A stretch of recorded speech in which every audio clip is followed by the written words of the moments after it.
بسم اللہ الرحمن الرحیم۔ السلام علیکم ورحمۃ اللہ وبرکاتہ۔ عابد رضا چینل کی طرف سے آج میں اپنے دوستوں کو رسول اللہ صلی اللہ علیہ وآلہ وسلم کا ایک فرمان بتاؤں گا۔ اس سے پہلے میں اپنے تمام دوستوں سے گزارش کروں گا کہ اس ویڈیو کو آپ نے آگے ضرور شیئر کرنا ہے۔ تو شروع کرتے ہیں۔ بسم اللہ الرحمن الرحیم۔ سیدنا ابو ہریرہ رضی اللہ تعالی عنہ فرماتے ہیں کہ رسول اللہ صلی اللہ علیہ وآلہ وسلم نے فرمایا، ساری امت جنت میں جائے گی سوائے ان کے جنہوں نے انکار کیا۔ صحابہ نے عرض کی، یا رسول اللہ صلی اللہ علیہ وآلہ وسلم انکار کون کرے گا؟ فرمایا کہ جو میری اطاعت کرے گا وہ جنت میں داخل ہوگا، اور جو میری نافرمانی کرے گا اس نے انکار کیا۔ کتاب کا حوالہ یہ نیچے موجود ہے، آپ دیکھ سکتے ہیں۔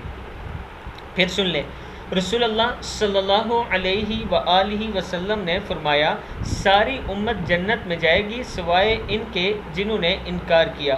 صحابہ نے عرض کی، یا رسول اللہ صلی اللہ علیہ وآلہ وسلم انکار کون کرے گا؟ فرمایا کہ جو میری اطاعت کرے گا وہ جنت میں داخل ہوگا، اور جو میری نافرمانی کرے گا اس نے انکار کیا۔ صحیح بخاری کی حدیث ہے۔ میں اپنے دوستوں سے گزارش کروں گا کہ جب بھی نبی کا کوئی فرمان آپ تک پہنچتا ہے اسی وقت ارادہ کر لیا کریں کہ آج کے بعد ہم نے اس پر عمل کرنا ہے، تاکہ اللہ تعالیٰ دنیا اور آخرت دونوں میں آپ کو کامیاب کرے۔ السلام علیکم ورحمۃ اللہ وبرکاتہ۔